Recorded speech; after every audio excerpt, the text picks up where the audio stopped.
And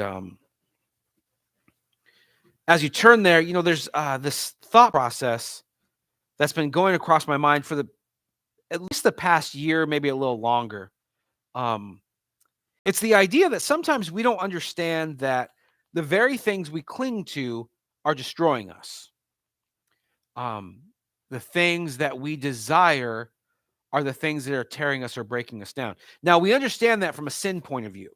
If you're a drug addict, if you're addicted to porn, if you're, consumed by your work to where you neglect your family, if you are quick to anger, if you're just all of these things the Bible tells us not to do, we understand how that can have a negative effect on us.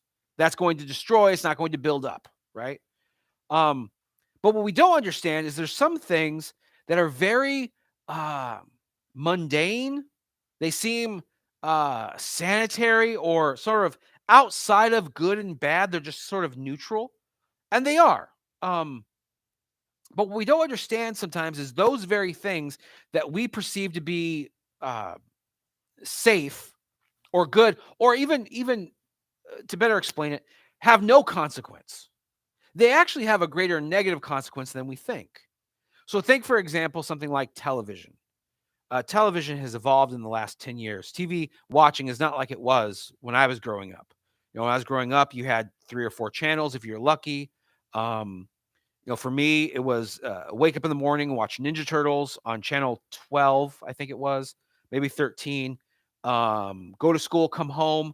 Then channel 12, for sure, which was CBS, would have reruns of Growing Pains and Who's the Boss. And that's all you got to watch because channel 6, which was NBC, didn't come in too good. 12 was like they were on it. And then if you wanted to watch the news after that, which as a young kid who doesn't, you could watch that. And then whatever sitcom or drama was on at 8 o'clock beyond, that's what you watched.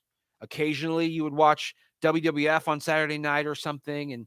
And that's just the way it was. Then the VCR came out and you could watch movies on demand and that sort of thing. Well, that's totally different now. My children, when they watch TV, don't understand commercials. They just don't understand them.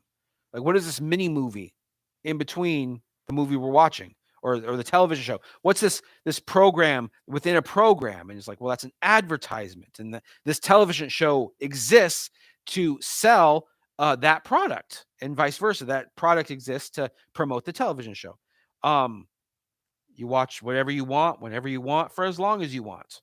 Unprecedented freedom, right? That freedom, though, I think sometimes is actually strangling us. It's cutting off life to us. And I'm not here to bash television and television is the root of all evil. It's not. Television actually is quite neutral, as I stated before. It's a neutral thing. It's good if you use it for good reasons. It's bad if you use it for bad reasons. It's like a hammer. A hammer can build a house or break a window. The hammer's neutral. But sometimes what we don't understand is those things that we perceive to be neutral can be used to our detriment, to hurt us, and they make us weak. And sometimes we don't understand that we are weak because our focus has shifted from the true source of power that we should be focused on. And now you'll see the segue that I'm making into today's sermon title, which is to focus. What you are focused on is where you would derive your strength. It's where you will find your peace. It's where you will find your boldness. It's where you'll find your